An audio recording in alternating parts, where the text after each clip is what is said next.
पहिलं स्वप्न भंग झाल्यावरही दुसरं स्वप्न बघण्याची हिम्मत म्हणजेच जीवन.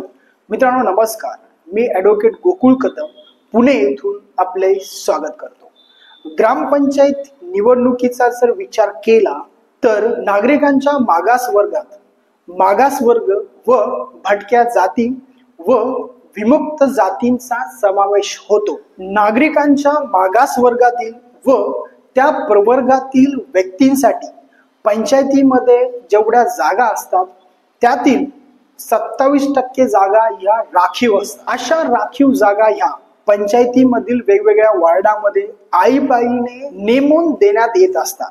तसेच राखून ठेवलेल्या ज्या काही जागा आहेत त्यातील 1/2 जागा ह्या नागरिकांच्या मागासवर्गाच्या प्रवर्गातील ज्या काही स्त्रिया आहेत यांच्यासाठी राखून ठेवलेल्या असतात. तसेच संपूर्ण अनुसूचित क्षेत्रातील पंचायतीमध्ये निम्म्या किंवा त्याहून अधिक जागा या अनुसूचित जाती व अनुसूचित जमाती यांच्यासाठी राखून ठेवल्यानंतर उरलेल्या कोणत्याही जागा नागरिकांच्या मागासवर्गातील प्रवर्गासाठी राखून ठेवण्यात येत असतात.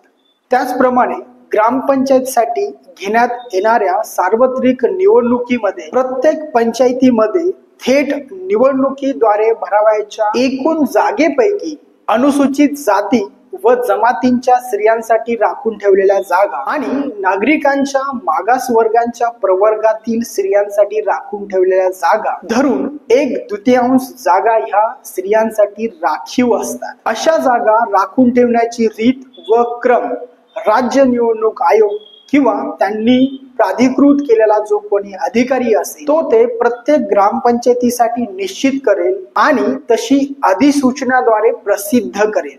त्याचप्रमाणे ज्या वॉर्डामध्ये स्त्रीची राखीव जागा असेल आणि त्या वॉर्डामध्ये 1 किंवा अधिक स्त्रिया ह्या उमेदवार असतील तर ज्या स्त्री उमेदवाराला जास्त मते मिळतील ती राखीव जागेसाठी निवडली जाईल व बाकीच्या स्त्री उमेदवार या सामान्य म्हणजे जनरल जागेवर निवडल्या जाणार नाहीत किंवा निवडून येणार नाही.